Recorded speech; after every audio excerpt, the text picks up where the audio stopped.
नमस्कारम। आजादी के 72 साल हो चुके हैं। After independence, this great civilization इस महान सभ्यता ने कई हमलों और कब्जों की टीस झेली है। बहुत सारे संघर्ष और बलिदान के बाद 72 साल पहले हमें आजादी मिली। इन 72 सालों में कई महत्वपूर्ण चीजें की गई हैं, लेकिन अभी भी हमारे देश में ऐसी कई चीजें हैं जिन्हें ठीक किए जाने की जरूरत है। हमारी स्पेस रिसर्च संस्थानों ने जबरदस्त काम किए हैं। हमारी व्यापारिक संस्थानों ने अनूठे काम किए हैं। हमारे शिक्षा संस्थानों का विकास हुआ है। बुनियादी ढांचों का विकास हुआ है। भारत के लोगों ने विश्व के हर कोने में जाकर बहुत सी उपलब्धियां हासिल की हैं और जीवन के अलग अलग आयामों में सफलता पाई है। मगर साथ ही कुछ चीजें जो वाकई इस देश को अंदर से खाए जा रही हैं, उनमें इस देश के हर नागरिक को दिलचस्पी लेनी चाहिए और जिस भी रूप में वो कर सकें, इसे हल करने में उन्हें योगदान देना चाहिए। 3 सबसे महत्वपूर्ण चीजें जिन्हें आने वाले दशक में हमें हल करने की जरूरत है। उनमें पहला है जाति और वर्ग का भेद, जो इस देश को खोखला कर रहा है। हमें इसे सुलझाना ही होगा।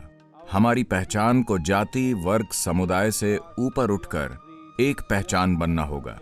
It doesn't matter what we practice at home, but our identity should be with our nationhood.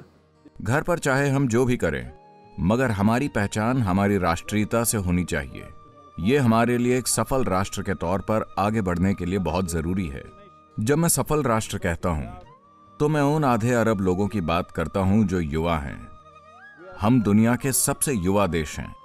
अगर इस युवा वर्ग को अपने लिए एक जीवन तलाशना है, देश में कोई अंतर लाना है और दुनिया की खुशहाली में एक उल्लेखनीय योगदान करना है, तो सबसे महत्वपूर्ण चीज ये है कि हम अपने मतों, जातियों और वर्गों जैसी छोटी छोटी पहचानों से परे एक राष्ट्र के रूप में आपस में खुद को बांधें। अगर ये एक चीज हम करें और अपने युवा वर्ग को उत्साह और फोकस की स्थिति में ले आएं, तो हम इस देश में चमत्कार कर सकते हैं। आबादी के आंकड़ों के हिसाब से अभी हम फायदे की स्थिति में हैं और ये स्थिति ज्यादा से ज्यादा अगले 10 से 20 सालों तक बनी रहेगी।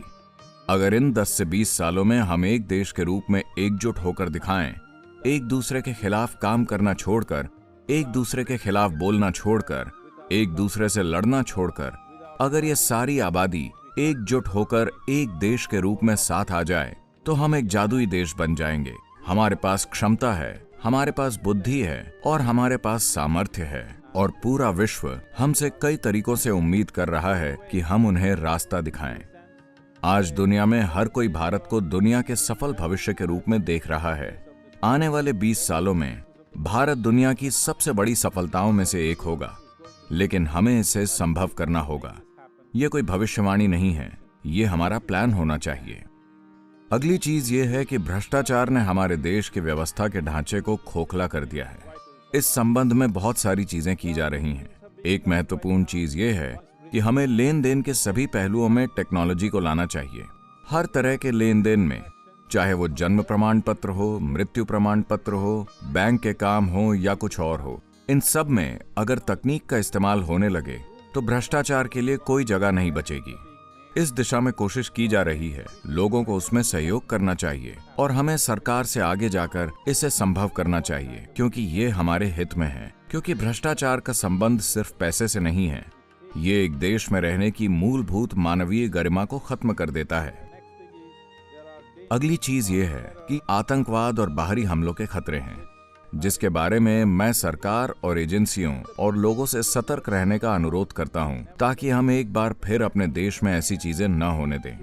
हमें उन अत्याचारों को नहीं भूलना चाहिए जो पिछले 1000 सालों में हमारे साथ हुए हैं, खास तौर पर पिछले 250 सालों में। ये बहुत महत्वपूर्ण है कि हम उसे न भूलें, मगर ये भी बहुत महत्वपूर्ण है कि अतीत में हमारे साथ जो कुछ हुआ है उसके लिए हम नाराजगी से भरे न रहें। ये बहुत अहम है कि एक संस्कृति ने जो कष्ट झेला है, उसका अनुभव हमारे जीवन में समझदारी के रूप में रूपांतरित हो, जख्म के रूप में नहीं।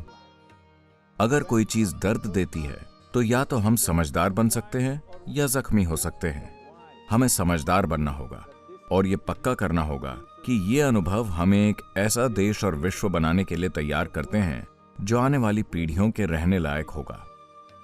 इस स्वतंत्रता दिवस मैं चाहता हूं कि आप सभी, हर भारतीय नागरिक, हम सभी ये जिम्मा लें कि ये 3 बुराइयां जो इस देश को खोखला बना रही हैं, हम जिस रूप में कर सकें इन्हें सुलझाएंगे और एक दूसरे के खिलाफ काम नहीं करेंगे, एक दूसरे के खिलाफ नहीं बोलेंगे, बल्कि देश के लिए बोलेंगे, देश के लिए काम करेंगे और इसे संभव कर दिखाएंगे।